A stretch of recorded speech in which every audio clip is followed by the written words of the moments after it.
All right, House of Hoops podcast, episode 4. Let's do it. 5, 4, 3, 2, 1. All right, folks, welcome back. Episode 4, House of Hoops. It's me, Steve Hoops. Welcome back to the channel. Looking forward to having some fun today. We've talked about it in the past. We've done a lot of conversations around the economy, entrepreneurship, some fun stuff. We got to go tour my watch guy with Mitch and do some fun stuff there. 2026 is fast approaching. In fact, we're filming today on New Year's Eve, December 31st. So we'll get a new one out here middle of January, which will be a blast. And we have some fun episodes coming up in 2026, some skits we're planning on. That'll be a lot of fun stuff coming forward. But we decided to try a little bit different format now. You see a lot of popular podcasts out there going back and forth to different content. But we want to kind of have a conversation, bring in some people, get some different points of views, get you some more people on the camera other than me, so you don't have to look at just me all the time. So bringing back a buddy of mine from growing up. We've known each other since middle school. But, you know, entrepreneur, musician, a great dude, a good friend of mine from growing up. So it's going to be a lot of fun stuff. His name's Mike Smith. Most people don't know him by that name. Most people just call him Schmitty. But he's from the Philadelphia area. Some of you guys in the Philadelphia area might recognize him from the tours with his bands. But looking forward to having the conversation today. We're going to talk shop. Hopefully nothing embarrassing comes out from growing up, but you know, it always probably happens. We'll talk about his journey, where he's gone from the music side of the fence to starting his new business and how he balances everything, and a lot of fun travel stuff. So he's got some stories that make me look I'm like the most boring person in the world. So it's going to be a fun time, and looking forward to the conversation. So with that, let's get started. All right. Hey, Schmitty, welcome to the show. I know there's a lot of people out there probably watching this fearing to death what we're going to talk about and, you know, who we're going to talk about and, you know, what we got into when we were younger and what we get into now. So maybe tell the people a little bit about yourself, some of your story, and, you know, let's get started. Sure. So met Steve, guess right beginning of 8th grade. Yeah. Became really good friends. Actually rekindled the last couple of years. You know, lost track of each other for college, kids, get married, traveling. Yeah, mostly Facebook Mostly updates. Facebook, That's where we yes. tracked each other, right? Yeah. And, you know, I'm up to now, you know, just got my own painting business. Did a professional musician thing for, God, since I was 17. Yep. You know, pretty much right out of high school. Yeah. Got very lucky. And then started traveling a lot. And now I'm just doing my, you know, just trying to build my business and still trying to stay relevant music-wise. Yeah, Pretty much. Always, it's a hard thing to do. Yeah, but yeah, you got a great life. It's a lot of fun. Like, Exactly. all the stories we get to talk about are the travel you get to do. So, you know, looking at, you know, the tattoos, like I have some too. I don't have as many out, but it's one of my favorite things that you do is every place you travel, you get that passport stamp recreated on your arm. Yeah, well, I thought it was a cool thing. Like, you know, went to Costa Rica years ago with a friend, and luckily he invited me. And I came home like, oh, how can I commemorate this? And I'm like, oh, I can get my passport tattoo. Yeah. And then it just became The thing. a thing. And then it's just, and now it's become this whole other monster of just tats. But it's a great conversation piece. Yeah. You know what I mean? People seem to dig it. No matter where I go, I could be in Budapest. Yeah. And somebody leans over and goes, and next thing you know, I'm invited to the table and then we're hanging out at a pub afterwards. And it's not hard for you to start No, conversations not at either. all. Not at all. Everybody knows that. Well, like most people know, like I'm pretty good at shooting the shit, but you know, I'm second place to you. Like, you know, definitely second fiddle there. But Tommy does all those too. Yeah, our Tom buddy Tunitis, from high school. High school at a Guru Tattoo in Wilmington, Delaware. He does all my stuff. Guru Tattoo. A Guru. Wilmington. Shout out to Tommy. Yeah, he's the best. He's the best. Yeah, he's done all your stuff for the most part. He's done every one of my tattoos, and it's great because every time I'm in there, it's different music. Yeah. So last time I was in there, he goes, "Yeah, you got to check out this band," and it was like satanic doo-wop. Really? And I'm like, "What is it?" So it's cool. So we both have our own eclectic musical stuff. So when I get a new tattoo, a couple tattoos, he has his pick. Next tattoo, I have my pick of music. Oh, nice. So we're always trying to one up each other on something. Hopefully, we never heard.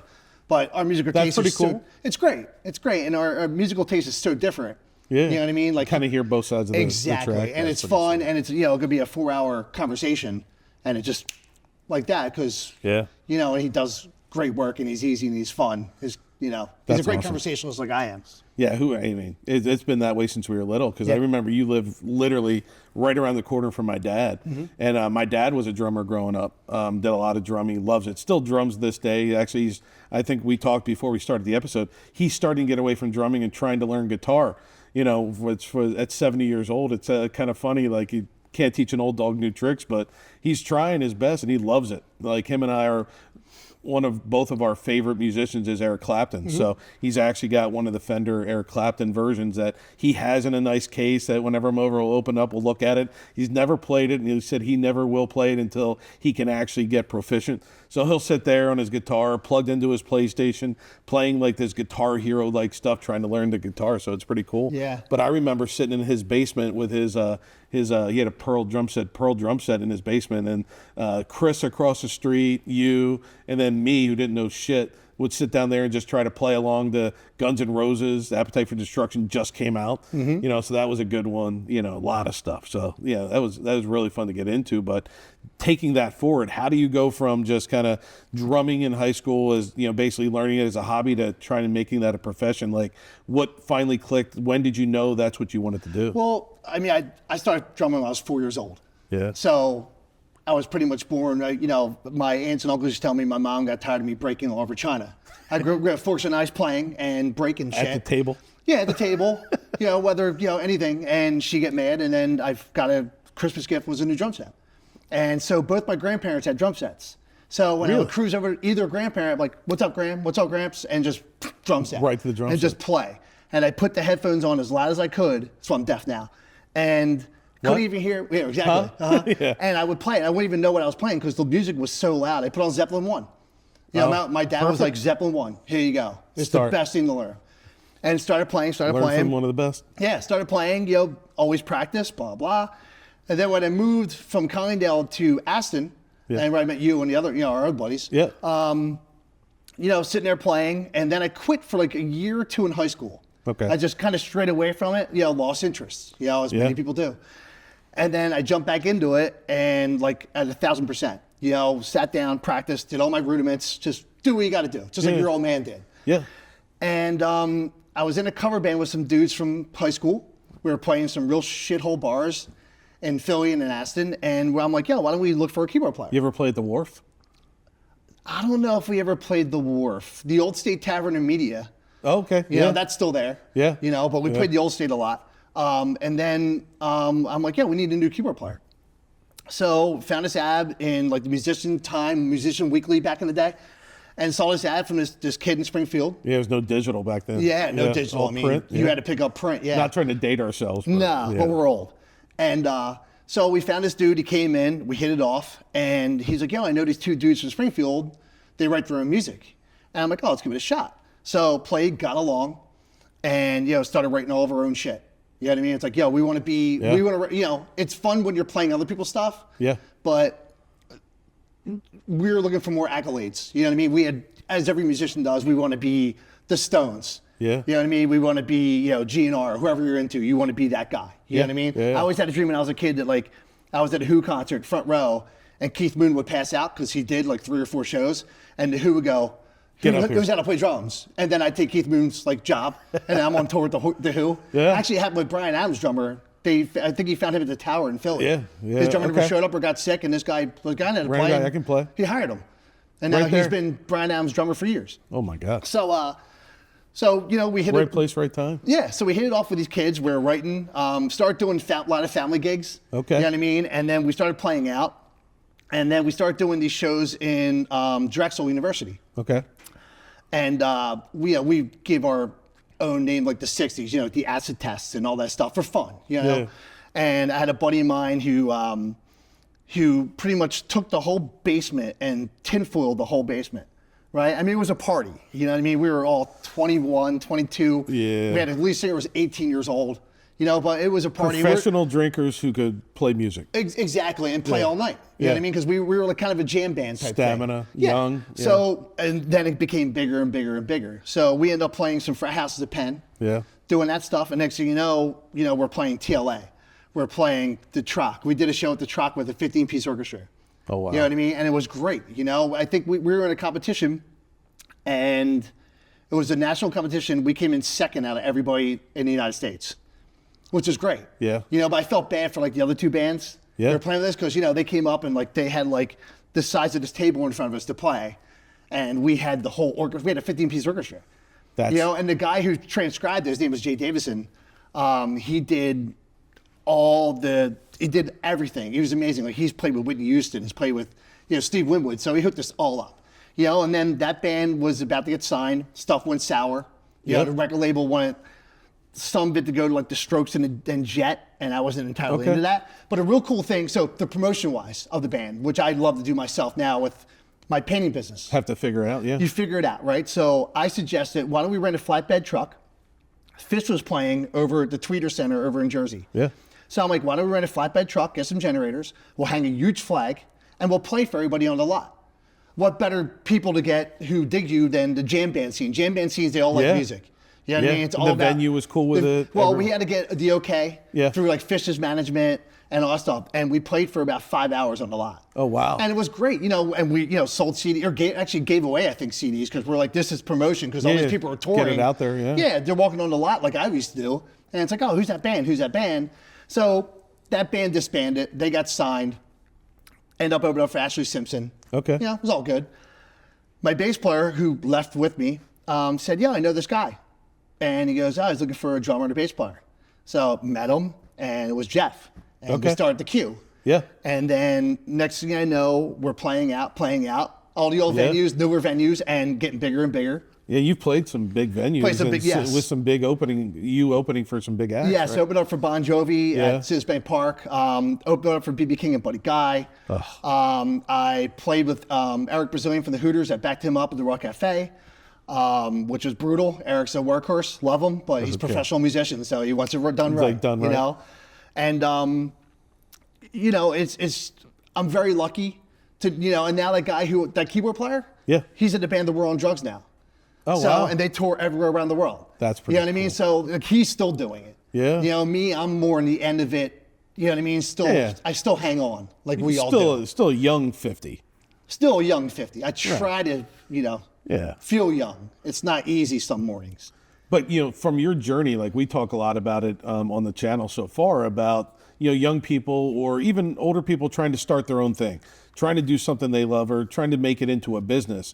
And what I try to tell them is, a lot of my successes came from a lot of failures along the way. Absolutely. So is that, similar to you, like band scene, like what hits, what doesn't hit, you got to fail to succeed type thing? I mean, you got to figure like, especially in the music stuff, for you write, if you're writing an album, if you want to do an album, you might write 100 songs. Yeah. And only 9 to 12 songs go on the album that you like, and we weren't signed.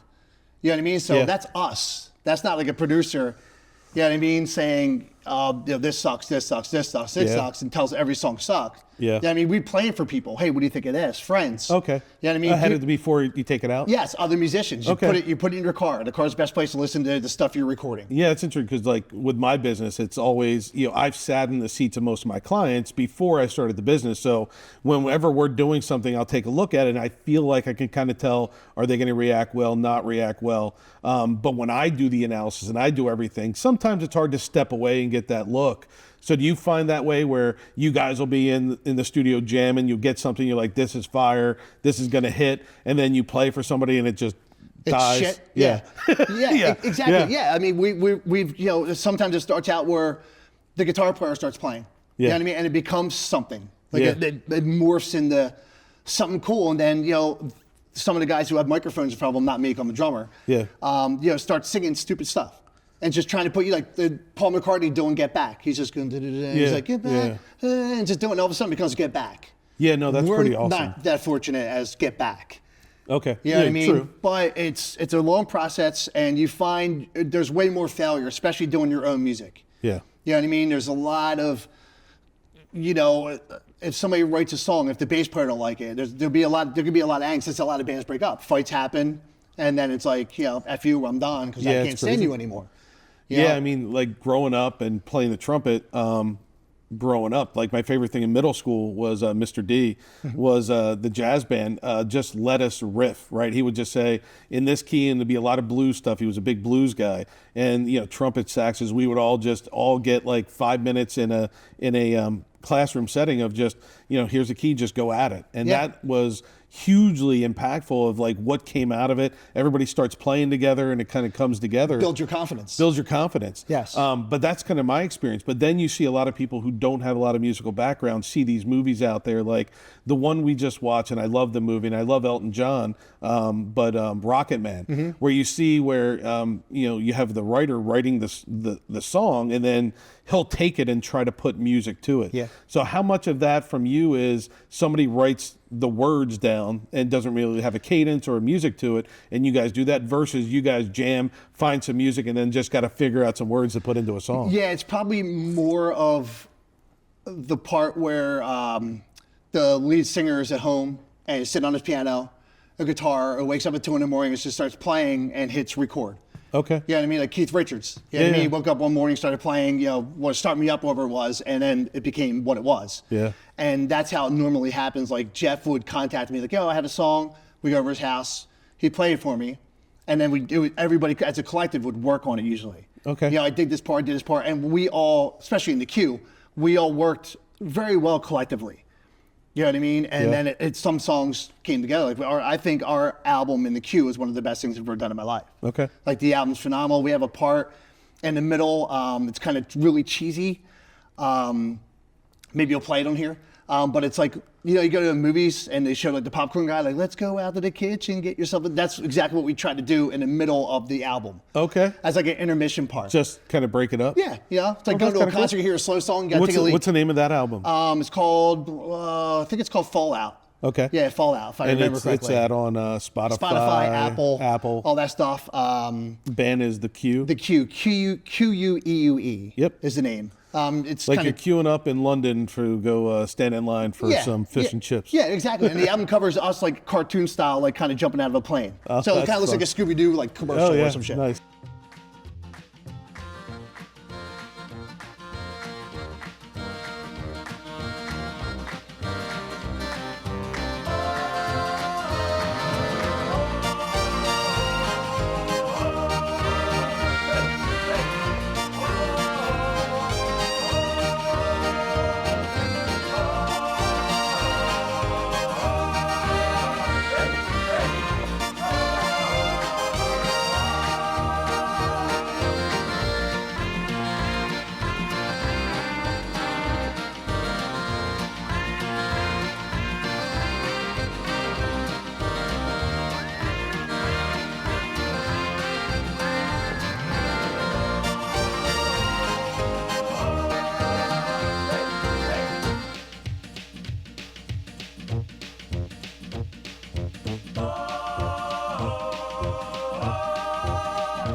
And then like I said, the travel bug started hitting.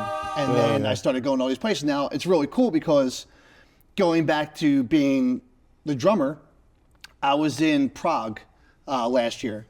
And I went to 6 or 11 places in 6 weeks in Europe, right? And I'm in Prague, I'm crossing the Charles Bridge.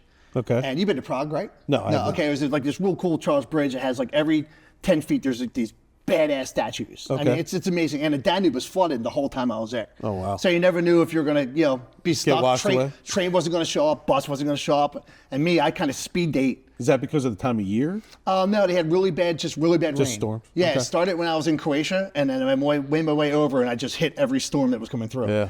And there was this dude sitting down, and he was playing the handpan drum. And I'm sitting next to him, and I'm like, man, I really want to play this freaking instrument with him, but I'd never played it before in my life. Like, it's kind of got to memorize the sounds. Yeah. You know what I mean? It's like back in the day, you used to play drums like pots and pans, and you realize like, oh, this one has a one deeper sounds sound. this way, This yeah. one's higher, and you put them up on, to piss your parents off. Yeah. And so the second day comes around, and I'm sitting by him again, and he takes a break, and I see him look at his phone, and I kind of tapped him on his shoulder. I'm like, yo, can you and I didn't know if he spoke English. And I'm like, can you and I play? And he looked at me, he goes, can you play? I'm like, no, but like I'm a drummer, you know? And I sat down and I'm like, give me a minute. And I just memorized all the sounds and I turned them when I knew what the different notes were. So you get them comfortable for where you were? Yeah, because luckily he had two and we're both sitting next to each other. So basically you figured out what didn't work so you could figure out what did work. Exactly, Yeah. exactly. And then we played for an hour together. Oh. And then the next day I Nice. got on a train and went to wherever I went to Vienna or wherever afterwards. Yeah. You know, so that kind of stuff. It's like not being afraid to do something. Yeah. You know what I mean? It's not being afraid to take that chance. Yeah. You know, and say, dude, your business. Yeah. You know what I mean? It's like, yo, it's Oh, yeah. the unknown. The unknown is the scariest part. Yeah, but you know, for me, you gotta venture into that unknown to figure out will it work or not work, or else you're always gonna run scared. Like you're never gonna be as successful as you can be unless you take those risks at some point. Absolutely, Right. Absolutely. Yeah. Like me, I dropped out of college. Right. You know, I told them two things your parents don't want to hear. Yeah. I don't want to do this. Yeah. You know what I mean? It's not my thing. Yeah. You know, I'm not a math guy. Yeah. I can figure out drums. Like if mathematically I can figure that stuff out. Right. The stuff you do Doesn't make sense. There's no way. It makes sense to do what you do. Yeah. You know, and that's what, and then I'm like, oh, I'm starting a band. And my Yeah. dad's like, what? You know what I mean? Like it's all, and luckily, and knowing your dad, knowing your dad Yeah. from growing up, Yeah. I can already see the conversation and the steam building up, popping out of his ears. There was probably more than 50 F-bombs, probably. You know, he's probably going to watch this. I'm trying Love to you, remember Dad. if I ever Sorry. remember him dropping the F-bomb. It's probably easy to remember when he didn't. Yeah, right? And, and I did it. And I look back on the risks that I take, that I took start my own business when COVID hit. Yeah. Stuff like that. Like, I look back at him saying, okay, do it. Because I look back at my life now and I look back at 22-year-old me, I'd be pissed off I didn't take that chance of starting the band thing. You know what I mean? I was broke. You know what I mean? We were living off of nothing. We made a guy get a job at Dunkin' Donuts at nighttime so he can bring home food in a trash bag for us so we can all eat in the house. Yeah. Because we're broke musicians. Put in your dues. That's it. Yeah. And then I started, the painting business. So that was your painting business started. I mean, especially I assume the music was tough to do because you can't tour and everything during COVID, Right? Because everything's locked down, Right. So is that like one of the reasons you transferred to try and start your own gig on the side? Yeah, I was doing in between music, I was doing like odd jobs. You know what I mean? Like music was always my thing. Yeah. That was my number one priority. Yeah. And I started working with this painter guy, and he taught me some tricks of the trade and stuff like that. And I'm like, well, this is great. I'm like, I can get paid listening to music all day. Yeah. I put my headphones in. Boom. It's like the best for me.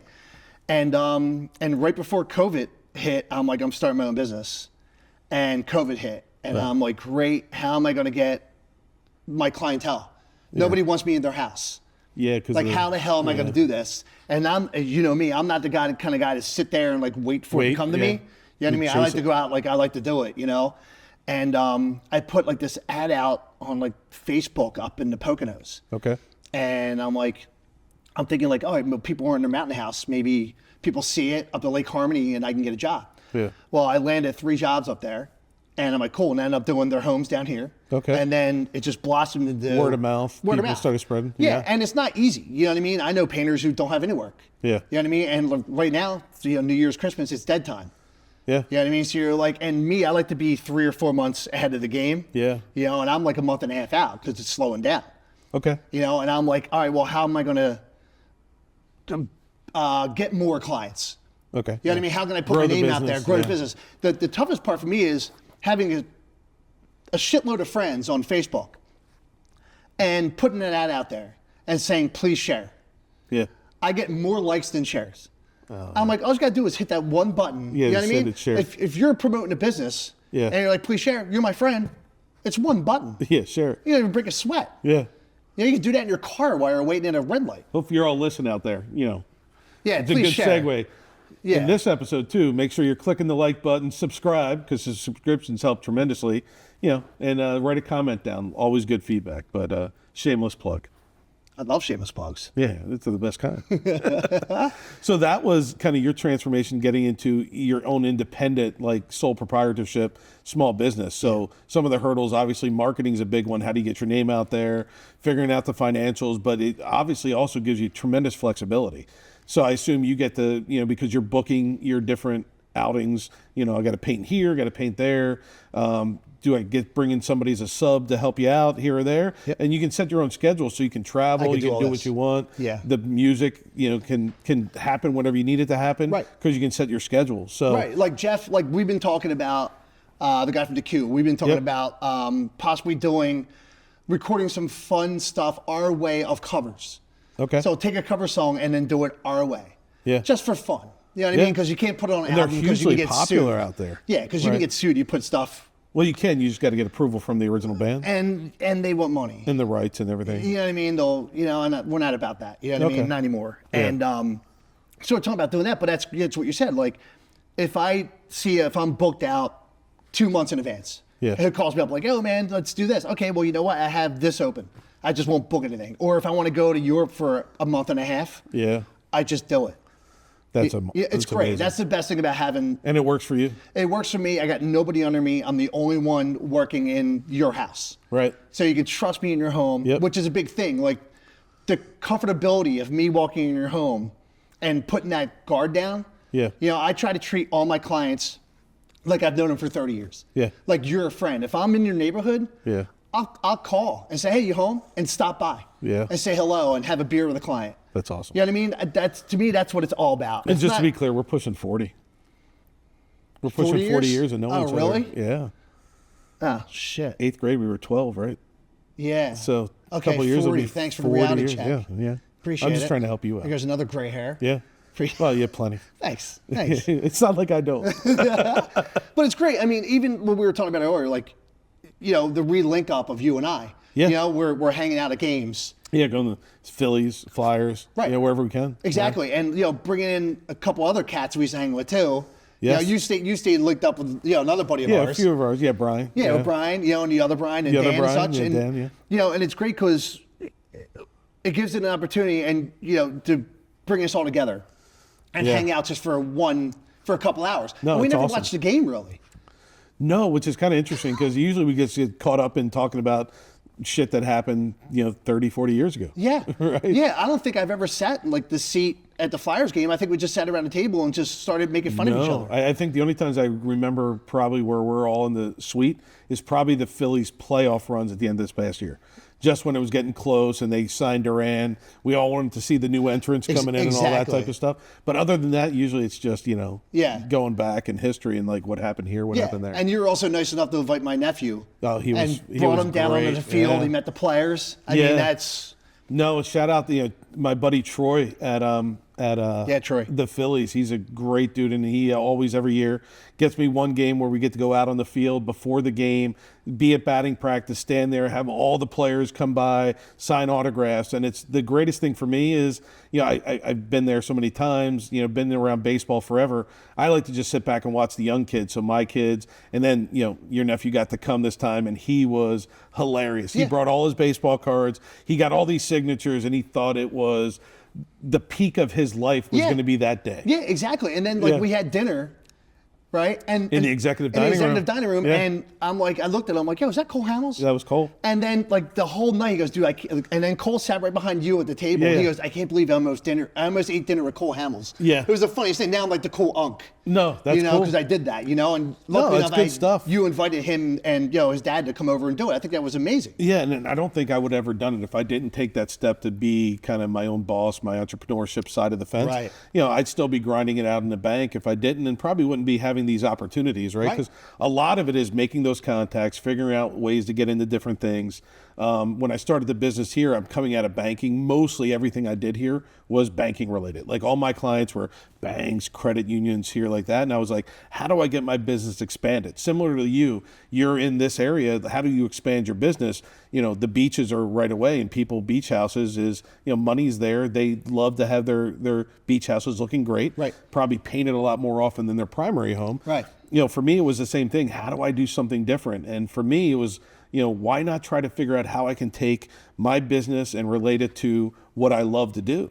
and sports was a big one. So I started talking to a lot of sports teams. We were able to get business with the Sixers Farm League, who used to be right out of here, the G League, which was the 87ers.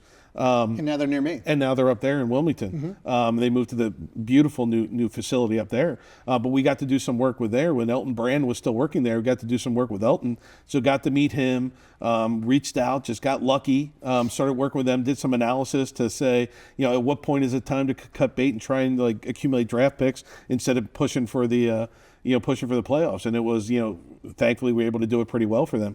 And then that got us into working with the Philadelphia Union. We do a lot of stuff with some other places, the Miami Heat and some other places. We've done a lot of work in sports. But it was, if I didn't take that jump and say, hey, how can I do it? And it's stuff I got to do. Right. To this day, then I started to say, how can I take all this data we're doing, and I have all this data analysis tools and all this software, and then it came up like my favorite thing to watch on TV, even though baseball is my favorite sport to go to and to be live and to play. Football, sitting at home, there's nothing like it, right? NFL, it is what it is. But started building a model to go against daily sports betting, and that was 2017, and that really took and hit fire. I send out a newsletter now. I think 500-600 people get that weekly. I project, and the projections are every single game every week. Is that many people? Yeah, 500-600? the Wow. email is like 560 people. Wow. Like I send out every week. I'll try to do it Tuesday or Wednesday before the games start. And historically, I've been 63% against the Vegas lines, DraftKings, FanDuel. So against the spread. So 63 of my percents hit the spread, which, is huge. Yeah. And this year hasn't been that way. And a lot of my competitors out there, I don't say competitors, but people who do similar to what I do, that do projections, who get paid to do it. I don't. I do it more of an advertising of this is what we can do with data to this day. Used to have a client paid for it, but then I could take it mainstream. And it's pretty cool. This year's been ugly, though. I mean, It's been awful. It's been awful. You can't consistently, like, the top teams go in and lose to one of the worst teams. Yeah. Like, stuff like that. It's like I'm at 57% against the spread this year, which is phenomenal because most of the people that I benchmark off of are under 50%. It's just incredibly crazy how inconsistent the data is this year of stuff that shouldn't be happening does happen. But it was just ways for me to try and do something different with this business that wasn't in my comfort zone, but got me to do stuff that was kind of fun. And that's the whole point of the whole thing. Yeah. Is taking that step. How can you do something different? That's it. And a lot of people are afraid to do that. And it does suck to fail. But you learn More from failing than you do from succeeding. failing. Or, if I go to a person's home and, I might talk their ear off. Yeah. Me. You know what I mean? I just start shooting the shit with people, and because I'm like, I want to be your friend. Yeah. You know what I mean? I want you comfortable, but, there is a cutoff. Just set them at ease. Instead of an ease, yeah. But sometimes they're like, but also, You got to know when the eyes start getting glassy. yeah, when they fall asleep on me. Yeah. Yeah. You You're know? like, okay, I'm going to get started. Yeah, when they decide to lay on the couch and fall asleep and I'm still talking. Yeah. My old man always says, take a breath, dude. Take a breath, Yeah. which on me, it's hard for me to take a breath. But if you don't take that step forward, there's the unknown. Yeah. There is, and it sucks. It sucks when you fail, but you learn from those failures. Yeah. And whether it be, analytics or banking or music or painting or whatever the freak you do, Yeah. you learn from it. Like how you caught yourself. I there. did, yeah. And that's the hard part. And people, once they get the failure, a lot of people just stop. Yeah. And they're like, F this. You know what I mean? I don't want They to go back to what's They comfortable. go back to what's comfortable, and then you're kind of having like a shitty life. Yeah. You know what I mean? Because you don't want to do it. Because you're grinding it, because you can do it. You know Yeah. it's paying the bills, but are you truly happy in what you're doing? Yeah, and the thing is, like, maybe that time that you failed, you sit back and you look inside yourself, going, okay, what can I do better? Yeah. How can I do? What can I do to get out there? Yeah, and self-identify. Was it something I did wrong? Was Right. it something that was just the situation? Nothing I could have controlled. It just happened. Right. But how do I figure out how to do better? Right? It's just like professional anything. Professional musicians, professional sports players. Tattooers. Like, whoever, whatever you're going to do. Yeah. The more you practice, the more you fail, the more you figure out what's going wrong, the better you succeed at your craft. Right. And business like mine, you have laws. You know what I mean? Like now it's all time, Yeah. And, you kind of think like, oh man, where's it going to come from? Yeah. Am I going to get the business? It's going to come in. When's it going to come in? It always does. Yep. It always does. On my way here, I had an old client of mine, Really nice guy. Yeah. He sent me a text today. Happy New Year's. I just put a thing out about your company on my Facebook page. I hope you get a shit ton of business this year from it. That's awesome. I mean, it's that little thing. Yeah. I don't know the guy. Make an impression. But we Make hit good it off when I impressions. was at his house. Yeah. You know, and that's what it's all about. So you just can't be scared. You know what I mean? And just be complacent. Yeah. You know what I mean? You can't sit Be there prepared to fail. Be prepared to fail. Yeah. And also work. Don't let it come to you. Yeah. You know, always try to go after it. You know what I mean? Because be humble about it. Make sure you know what you're doing. Yeah. That's it. You know what I mean? Like, you can't have an ego, painting houses. You know what I mean? I'm good at what I do, and my ego is you can trust me in your house. You know what I mean? Like, you can give me the code on your door when you're not home, and you know your house is going to remain exactly the same. Yeah. You know what I mean? I'm not a scumbag. Yeah. You know what I mean? Now, I'm not saying parents are scumbags. I'm just saying, I'm a nice guy, and I always try to portray that, whether it's my friends, family, or whoever the hell it is. Yeah, I mean, that's one thing whenever we work with each other and talk with each other, it's you're always the same guy no matter what situation you're in. So that way it's always authentic. Yeah. You know what you're getting. You're not trying to hide who you are. And I think that's big in any business you're doing, right? Be yourself, right? And if it doesn't work for you, figure out how to, adjust, but don't be somebody you're not. I think people can generally read through the bullshit. Yeah. Yeah. So I think it's a good one. It's an interesting one. And the one thing I'll say is, growing up as a Phillies fan, Mike Schmidt was my guy. Still is to this day. In fact, I have, thank our friend Brian Snell, who's got me back into sports trading cards. I have an eBay problem now with trying to find all Mike Schmidt cards that I don't have. And my wife laughs because she's like, the guy came with like 30 packages today. I'm like, yeah, sorry, I got a problem. It's not as bad as her Amazon problem, but it is.